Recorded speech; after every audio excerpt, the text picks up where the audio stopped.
안녕하세요. 반갑습니다. 최영동 주식TV의 최영동 전문가입니다. 반갑습니다. 자, 오늘은 하이브에 대한 이야기를 한번 해보도록 하겠습니다. 전체적으로 지난 콘텐츠에서 엔터주들 좀 잘 지켜보자.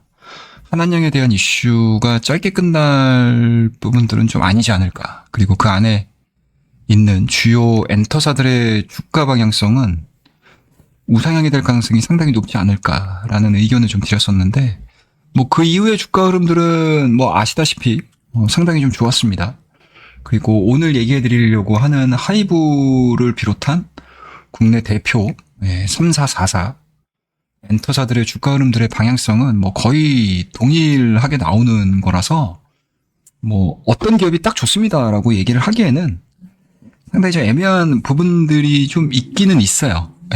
그리고 이게 다른 섹터들과 다르게 이 엔터 쪽 같은 경우는 개인의 취향도 또 영향을 미치는 경향들이 상당히 좀 많아서, 그래서 그때는 이제 엔터 산업에 대한, 엔터 섹터에 대한 전체적인 큰 그림들을, 시장에서 모멘텀들이 어떤 것이 있는 거에 대해서 얘기를 해드렸다라고 하게 되면, 오늘은 좀 특정 기업을 얘기를 하고 싶어가지고 하이브라는 기업에 대해서 얘기를 좀 해드리도록 할게요.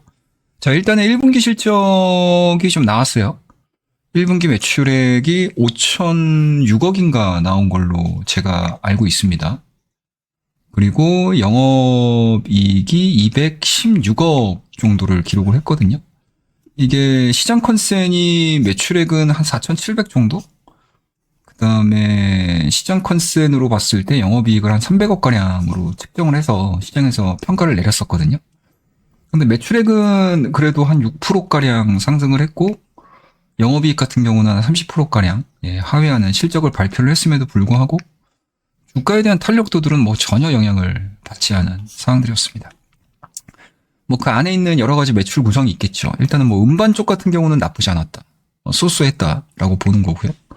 그 다음에 공연 같은 경우도 일단은 나쁘지 않았어요. 근데 이제 여기서 한 두 가지 사업 부분이 약간은 좀 깎아먹었죠.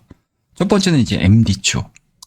그 다음에 이제 컨텐츠. 이 부분들이 일단은 생각했던 것보다 여러 가지 활동들이 없었던 것 같아요.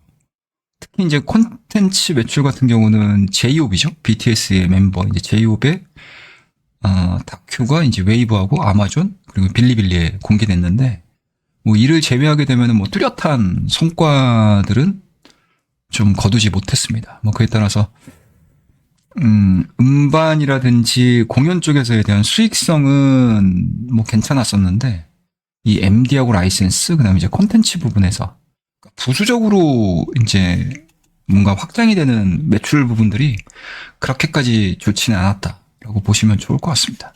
근데 이 부분들은 실질적으로 이 하이브가 가지고 있는 아티스트들의 활동 영역이라든지 활동 시기라든지 활동 시간, 기간 이런 것들이 확장이 되게 되면 자연스럽게 늘어날 가능성이 상당히 높기 때문에 시장에서는 이 부분에 포커스를 맞추기보다는 여기에 대한, 그러니까 음반과 공연에 대한 부분들에 대해서 상당히 좀 긍정적인 평가를 좀 내린 게 아닌가라고 말씀을 좀 드리도록 하겠습니다. 그리고 또 하나 좀 특징적인 부분들을 좀 보셔야 될 것 같은데, 이제 앞으로 그 부분들을 보는 거죠, 여러분들. 앞으로 이 하이브에 소속된 그룹들의 활동 영역들이 어떻게 진행이 되느냐, 이것들을 좀 보셔야 되는데, 일단은 하반기죠. 드디어 우리 기다리고 기다리던 BTS의 완전체가 시작이 됩니다. 보시게 되면 하반기로 넘어가면 남아서 2025년도 6월 달에 이제 전체 제대가 이루어지고 있기 때문에 완전체 활동이 이제 본격적으로 좀 진행이 되는 거고요. 그리고 그 밑으로 보게 되면 이제 TXT, 그 다음에 세븐틴, 그 다음에 이제 TWS, 그 다음에 르세라핌, 보넥도, 엔하이픈, 이런 이제 그룹들, 그러니까 산하에 있는 레이블의 그룹들 자체가 2025년도 하반기로 가면 갈수록 활발한 활동이 예정이 되어 있고요. 그리고 앨범 발매도 예정이 돼 있는 상황들이기 때문에 오히려 1분기까지의 실적 부분들은 그렇게까지 큰 의미가 있어 보이진 않습니다.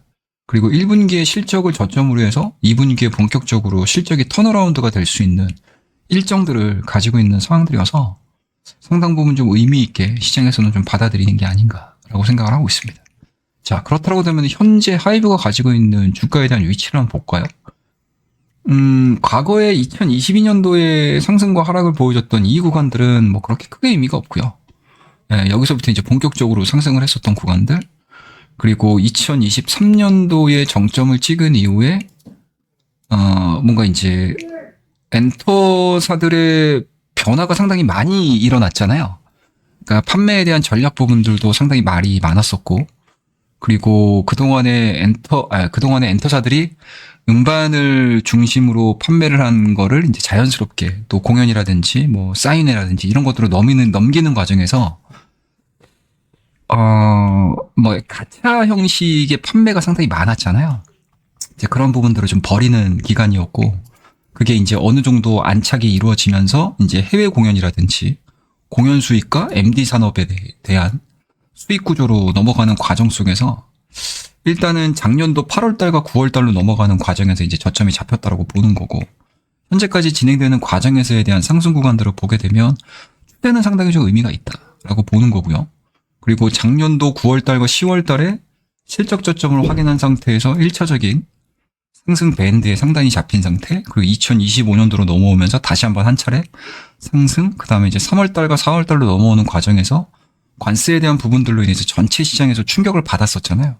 근데 그것들이 이제 가장 빠르게 지금 회복을 하고 있는 섹터 중에 하나고, 그 안에서 하이브에 대한 본격적인 상승 랠리가 좀 이어지고 있는데, 일단은 현재 진행되고 있는 모습들만 놓고 보게 되면은 밴드 플레이가 가장 합리적인 플레이라고 보시면 좋을 것 같고요. 뭐 그러면은 당연히 시장에서는 이 가격대에서 사기보다는 오히려 한 차례 정도 눌림목을 통해 가지고 진행이 될 가능성이 높다라고 보는 거고요. 만약에 이제 이 상승 밴드가 계속 유지가 된다라고 하게 되면은 밴드 하단에서는 매수, 밴드 상단에서는 매도가 되는 거고, 다만 이제 주봉으로 보게 되면 이게 첫 번째 장대 양봉이 나온 거거든요.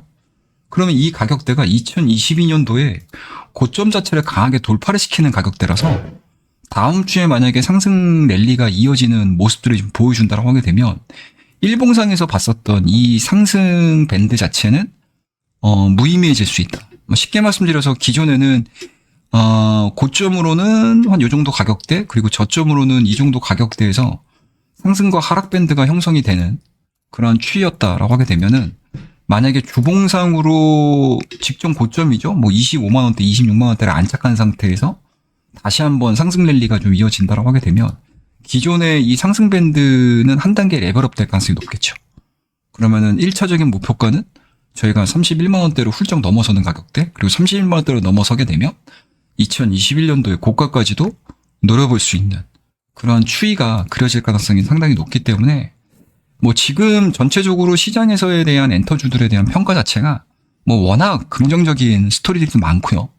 그리고 작년도 한 해 동안에 실적에 대한 우려감들이 다 투영이 된 상태, 그리고 투심 자체도 많이 살아나고 있는 과정, 거기에다가 또 한한령 해제에 대한 기대감들까지 반영이 이루어진다고 하게 되면 주가에 대한 약세를 뭔가 우리가 예측을 하기보다는 오히려 긍정적인 포인트로 해석을 해보면서 뭔가 넥스트 레벨대가 올라갈 때 주가에 대한 뭔가 이제 단계 너무 많이 올랐는데 라는 부담감들로 대응을 하시기보다는 확실히 눈높이가 좀 높아졌구나, 시장에서 이 하이브를 바라보는, 그리고 엔터주들을 바라보는 눈높이가 상당히 높아졌구나 라고 해석을 하시는 게 지금 현 시점에서는 가장 합리적인 평가가 이루어지는 게 아닌가라고 말씀을 좀 드리도록 하겠습니다. 자, 그러면 오늘 전체적으로 엔터주 다시 한번 짚어봤고요.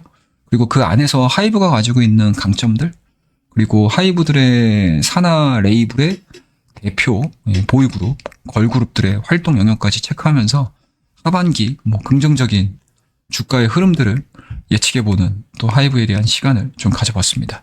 자, 오늘 이야기가 좋으셨다면 구독과 좋아요, 알림 설정 부탁드리고요. 다음 시간에도 더 좋은 기업들이 눈에 보이게 되면 빠른 시간 안에 전달해드리는 콘텐츠로 찾아뵙도록 하겠습니다. 자, 그러면 오늘 이야기는 여기서 마무리하고 구독과 좋아요, 알림 설정 부탁드리도록 하겠습니다. 감사합니다.